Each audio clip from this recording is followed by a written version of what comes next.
contribution to the Jewish Federation of Palm Beach County.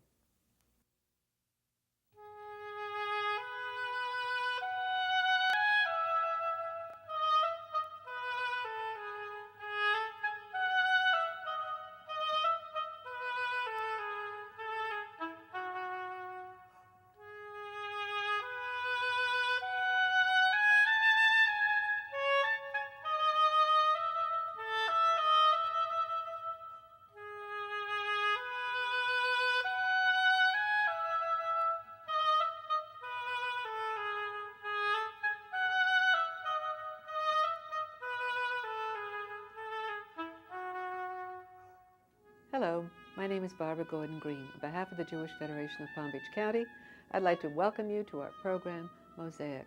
Our special guest on Mosaic today is a Nobel Peace Prize winner, author, lecturer, and professor of humanities at Boston University, Elie Wiesel. We'll be back with our guest and our program right after this brief message.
Welcome back to Florida and Mosaic, Professor. It's such a pleasure to have you here.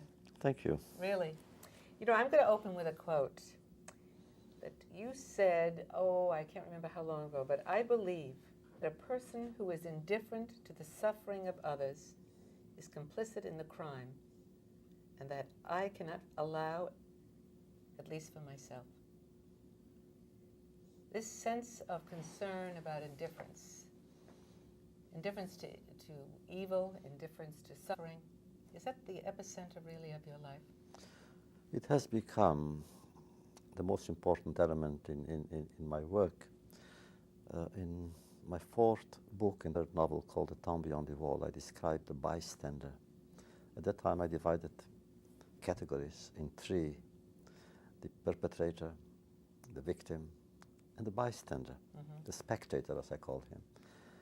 And I described the spectator who is there simply to see, never to move, never to be moved, just to see. And I felt that he or she represents the context of evil, if not evil itself. Evil is possible because of the bystander. Yeah, you know, you said something that was quite beautiful. The opposite of love is not hate. The opposite of love is indifference. Yes, but I continue. The opposite of ignorance is, of education is not ignorance, but indifference. The opposite of beauty is not ugliness, but indifference to ugliness and beauty. And the opposite of life really is not death, but indifference to life and to death. You know something, how do you, who have lived through so much, feel a sense of terrific hopefulness about the goodness of man? Because that's what you really talk about. You speak about the opportunity for goodness. And yet, there is so much evil in this world, and you have seen, unfortunately, much more than your share.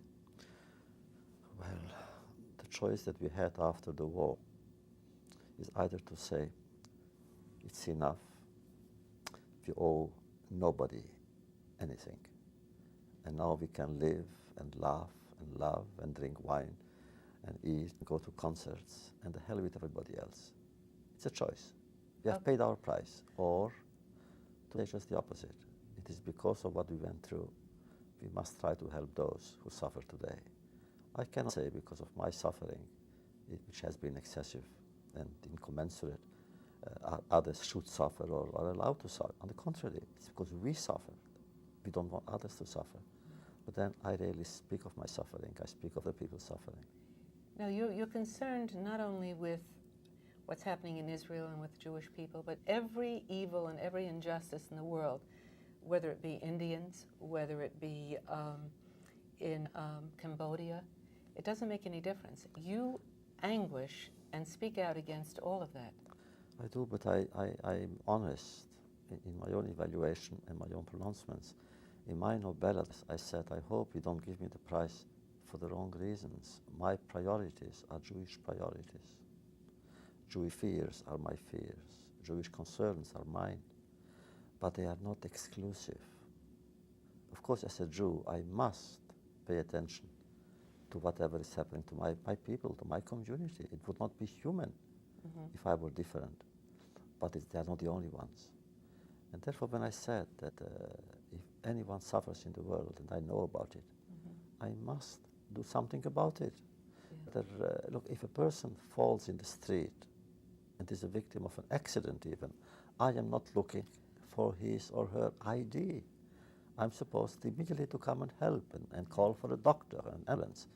And if somebody is hungry, are you Jewish? No, I'm hungry. And for the person is hungry, I must do something about it. Yeah. How do you teach people that? You know, it's interesting. There are so many young people today in this world that seem to be so involved on a personal level with themselves. And they don't look outward to the misery in the world. And they really don't try to change it. They ignore it, again, with the indifference. How do you teach people how to respond properly? Well, I'm a teacher. Okay, I know. I'm a teacher. I love teaching. My passion is to learn, and therefore to make other people learn with me, if not from me. We must teach by example. Children, for instance, go wrong when they realize that their parents are hypocrites. That's the worst that can happen to a child. Yeah. To realize that the parents who speak so beautifully about humanity and idealism at home are terrible, quarrel with one another or humiliate one another or are cruel to the children or to themselves. Therefore, they must learn, and we learn from those who are closest to us. And you can teach, even when you teach literature, you teach philosophy, or humanities, which I'm teaching, precisely to say, look, culture means the other. Ethos means the other. It's my attitude towards the other that defines me. Yeah. Now, speaking of that, what kind of a household did you grow up in Romania, in a small town in Romania? Well, you know, I wrote so much about it in my books that I cannot stand repeating it, but since it's you, my little town was when my father was born, it was Austria-Hungary. I was born, it was Romania. When I left it, I was deported, it was Hungary, now it's Romania again. It was a little shtetl, a Jewish town, between 12 to 15,000 inhabitants. The whole population was 25,000.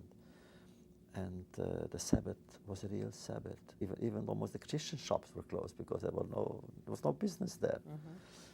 We had a maid, a marvelous woman, Maria, and the honor of Christianity really was embodied by her.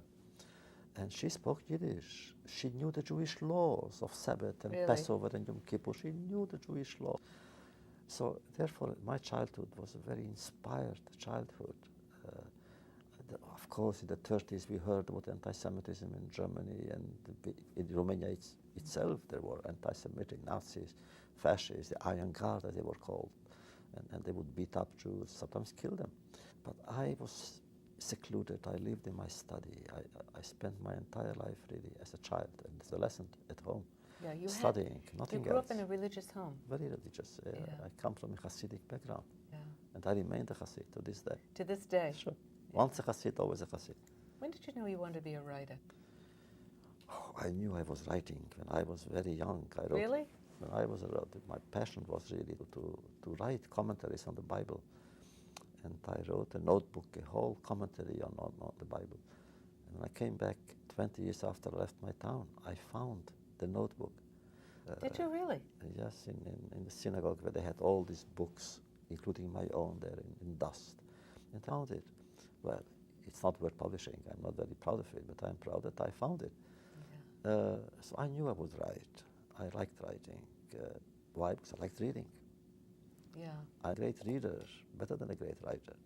Are there some special books that and authors that really influenced you beside the Talmud? The Talmud, absolutely. And the Yeah. Hasidic stories and the Hasidic lore, the Hasidic texts. Rabbi Nachman of Bratslav, for instance, the greatest storyteller of Hasidism, if not of Jewish history. I recognize what I owe them, really. I'll give you an example. One of those beautiful stories is the story of 7 beggars, written by Rabbi Nachman of Bratslav. And then I wrote a novel after the Six-Day War called A Beggar in Jerusalem. And only later did I realize I was involved with the beggar because of Rabbi Nachman. It was in my subconscious. But you never know the zone from where you draw your subjects and your characters. It's so mysterious. Writing is a mysterious endeavor. Yeah, but you know something? I think that you are today, aside from the horrific experience you had, your upbringing, your early upbringing had such a major influence on your focus in life. I really think so. Absolutely. Yeah. Well, one doesn't have to be Freud to understand that, after all. But one of my great friends who was François Mauriac, who was a Nobel laureate also and a member of the Academy, and he wrote somewhere, literature is a bridge between childhood and death. Oh, that's interesting. And I was walking that bridge this day. On that note, we're going to take a break. We'll be back with the remainder of our program right after this brief message. La, la, la, la, la. La, la, la, la, la, la, la, la, la. La, la, la, la, la. La, la, la, la. You can be the hand that warms the heart.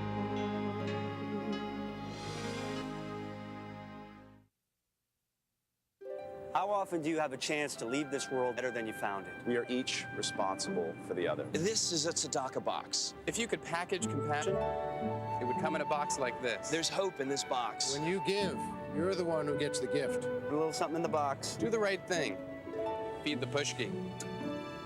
Live generously. Live generously. Live generously. We're going to need a bigger box. I get that back. Right.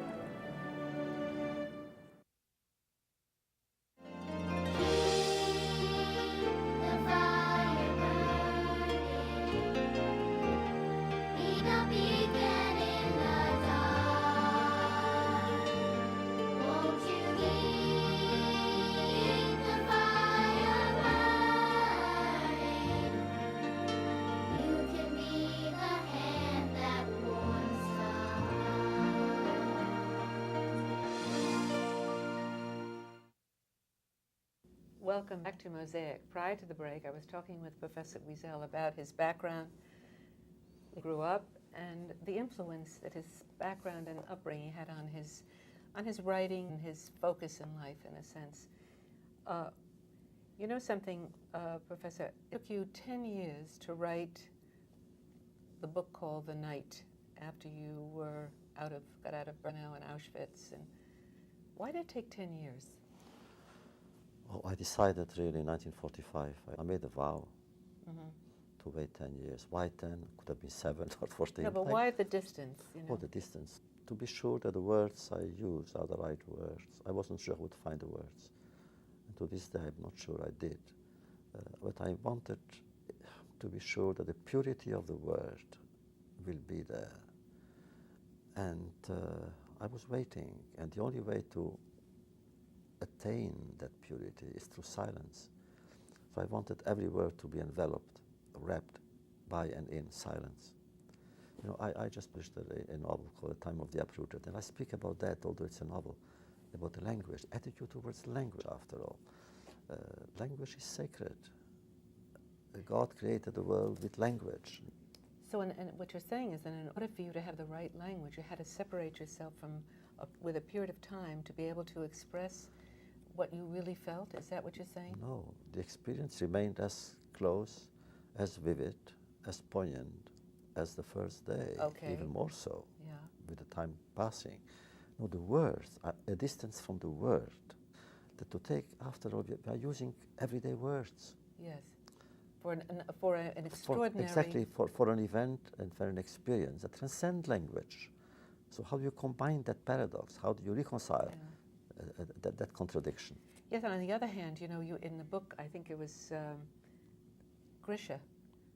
What was the name? The book that you wrote, My Son? No. The Fifth Son? The Fifth Son. Grisha cut his tongue so he couldn't speak. He was mute, so then you had silence. Now, silence is not a response. Not so sure. You're not so sure. Not so sure. I wasn't anyway. I'm convinced to this day that if we, all of those who survived the war, had gathered in a conclave somewhere and made a vow of silence, that the memory of that event would have affected the world more than all our books. Wow. But we couldn't do that. I know No. it's a romantic and lyrical No, idea, but you know what, Professor? I think you're laying too much responsibility on the sensitivity of the outsider without the use of words. so why not? Well, because isn't it an obligation for us to, as Jews, to remember and to be a messenger? What about, yes, but what about the substance? The problem what I had, the challenge that we all faced was, if you use everyday words, the danger is that we include everything in those words, and there are no words. After the war, most those who came out of those places, when you spoke to them, you will never understand. Anyway, why speak? You won't understand.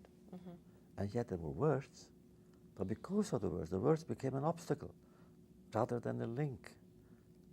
And therefore the idea was, if we could use silence as well, but I knew it was impossible. It was impossible. Maybe it was wrong, but the fact is that silence is an important element. There's a great rabbi, a Hasidic rabbi, master of Kosk. He said there are certain words that can be understood and communicate. They communicate an experience. Right. Other words cannot.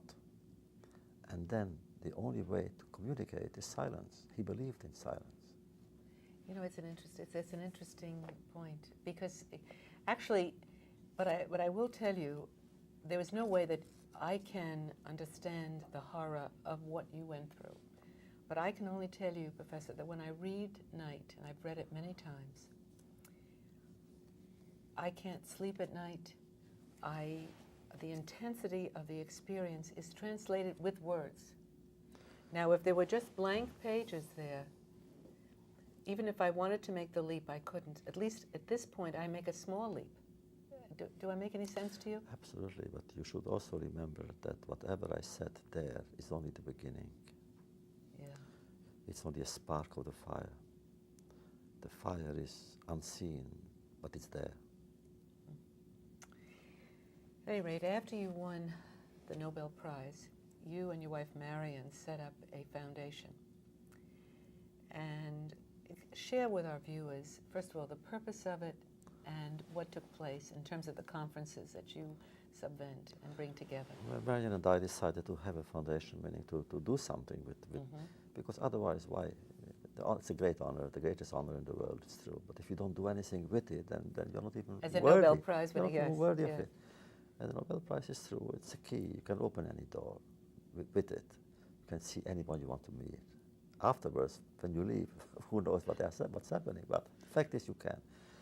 So we decided to organize conferences all over the world, summit meetings called Anatomy of Hate.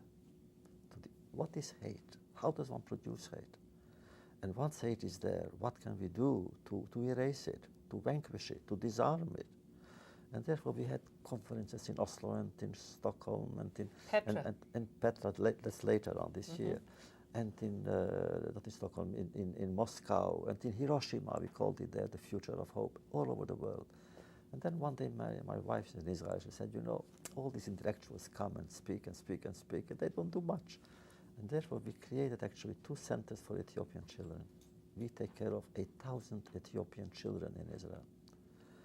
And she called me from Israel and she said, we shall call the 2 houses Tzipora. My little sister was called Tzipora.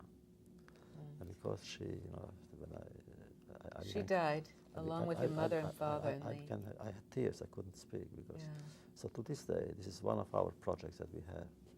But then we also had pet rights through King Abdullah and we did it together. Clinton was there. And we had some more than 30 Nobel laureates discussing a world in danger. That was the topic. You know what was interesting? I read some of the account of the one in Petra, and a lot of them were a lot of the top great minds in the 21st century were there, and they spoke very frankly about their feelings of, and their honesty was, you know, in terms of how they approached hate and genocide. It was quite startling, I thought. I'll tell you something.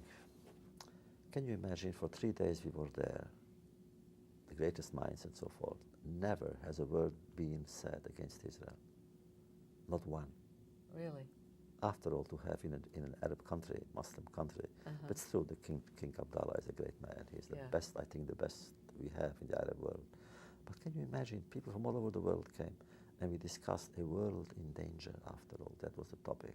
Physicists and chemists and educational giants and so forth. Not one word against Israel. For the Jew in me, it was a great job. You know the problem, though? When you listen to the president of Iran, who makes a statement denying the Holocaust ever existed and wiping Israel off the face of the map of the world, and for a while there was very little or very limited outcry. Next day, now, next day there was a conference, a mass demonstration. It wasn't so mass, people didn't come, but my statement was, I began saying, shame on you. That was I went on, shame on you, President of Iran, what you are doing to your people. You are bringing dishonor to statesmanhood, to politics, to humanity. Shame on you. I was so angry. I still am. The shame. And then I gave a statement on Voice of America. I appeal to the youth in Iran to overthrow him. They should have the courage to overthrow him. He is unworthy of any office, of any respect, of any hope. Well, what I'd like to know, though, is, and I'm sure that was a very major concern for you as well, the United States, Britain, Germany came out immediately and said something. It took the rest of the world a very long time to say this is an outrage. No, but it came. In this case, it came. France and the European Community, and the United Nations. The Security Council adopted a resolution condemning the president of Iran. It's rare. Yeah. Well, but it took a while. I have to tell you, naturally. But well, let me ask you something. With all the people that gather together for your conferences, which I think are remarkable, what do you think has changed because of it? Not much. Not much, because we don't have power. Although presidents of countries come to as spectators, but not as participants. We only have Nobel conferences. But not much, really. You don't change human nature with a conference. You can change decisions of governments at best. And people still are full of hate, those who believe in hate. We have not managed. And therefore my idea is to create an emergency meeting on hate on the highest level, to bring all the presidents and prime ministers together just to discuss hatred and see what should be done about it. And then, hopefully, things will change. You came here today to Palm Beach and to our beautiful sunny Florida, hopefully to inspire some of the people that are gathering this evening, and you're going to be speaking to them. You're also going to be speaking and reading your book. in Fort Lauderdale. I understand. I read that in the wonderful article about you in the newspaper today. What are you going to tell the people that you're going to meet with tonight? These are leaders, top leaders who support Israel, who support all sorts of Jewish causes. How can you inspire them? What would you tell them? Would you call them to some sort of action? Do they have a responsibility? The word is responsibility, really. Often I am asked, what is the response to the Holocaust? Yeah. And I don't know the answer to that. I know one thing. There is response in responsibility. That we are responsible for one another. We were not responsible then. People did not responsible for what happened to us, and therefore tragedy occurred. But we are responsible. And as Jews, of course, we are responsible for whatever happens to Jewish communities anywhere in the world and beyond the Jewish communities. I am responsible for what's happening in Darfur, as I was responsible for whatever happened or didn't happen in Rwanda or in Kosovo. And all of these places, I was somewhat involved in all the activities around it. So, of course, I speak to them about sensitivity. That's what I hope. You should be sensitive to each other, and then. So, Professor, give me a positive prognosis for the future. I want something uplifting. Uplifting, that in spite of everything, there is hope. You feel that way? Absolutely. Yeah. There is hope, for there must be hope. So when the president of Iran said there was no Holocaust and that the Jews should be wiped off the face of the earth, and David Irving runs a 5-year lawsuit against Deborah Lipstadt because she accused him of being an anti-Semite. But he lost. He did, See? which was encouraging. See, he lost. As for the president of Iran, he will be forgotten in shame. You know something? I hope you're right. And after all, what else is there but hope? So do I. Yeah. Thank you so much. It was really My a pleasure. pleasure. Thank you for being with us as well. Be with us again next week when we have another look into the Jewish world. Goodbye from Mosaic. Special thanks to Gertrude and Bennett Berman, lead underwriters of Mosaic, for their generous contribution to the Jewish Federation of Palm Beach County.